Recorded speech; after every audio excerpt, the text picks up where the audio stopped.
Pascal Dauphin. Bienvenue dans mon petit paradis de fond de campagne. C'est tranquille, mais c'est le bonheur total. Et je voulais vous présenter aujourd'hui ma dernière machine que j'ai conçue sans plan, à partir de photos d'un modèle d'une compagnie américaine.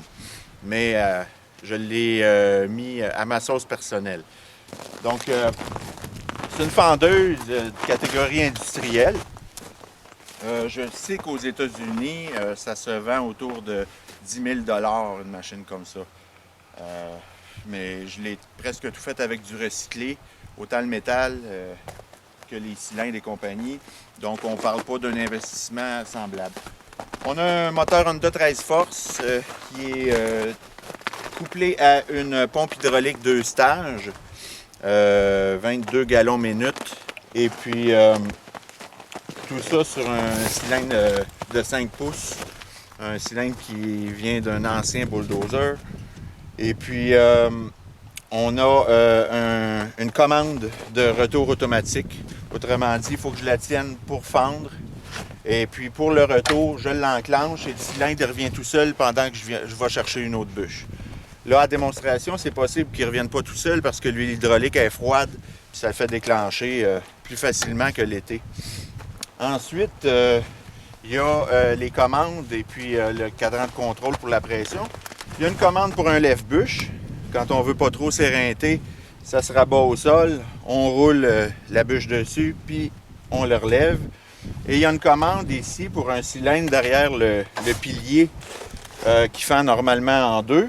On peut mettre des couteaux, comme par exemple celui-là. C'est pour fendre en 6. Mais de l'autre côté, j'en ai un pour fendre en 4. On l'installe de même, puis on ajuste la hauteur. Et on fend, on ajuste la hauteur avec la deuxième commande, puis on fend comme ça d'un coup notre bûche en 6 au lieu de la repasser 3 fois.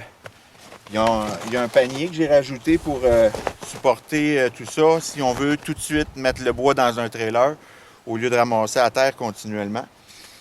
Et je dirais, j'ai même mis un kit de lumière pour la route parce que c'est une assez grosse machine qui peut se transporter derrière une auto. Fait que j'ai des lumières à l'arrière, des lumières latérales puis des bandes de réflecteurs pour avoir des problèmes avec la police.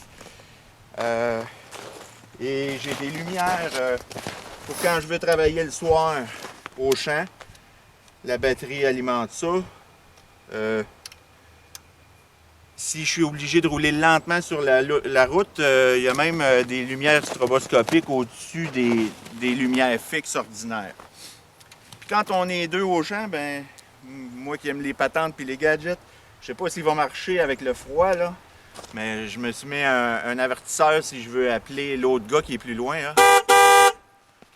Donc ça fonctionne. On va pouvoir la faire marcher pour vrai, là, puis montrer qu'elle a du poignet.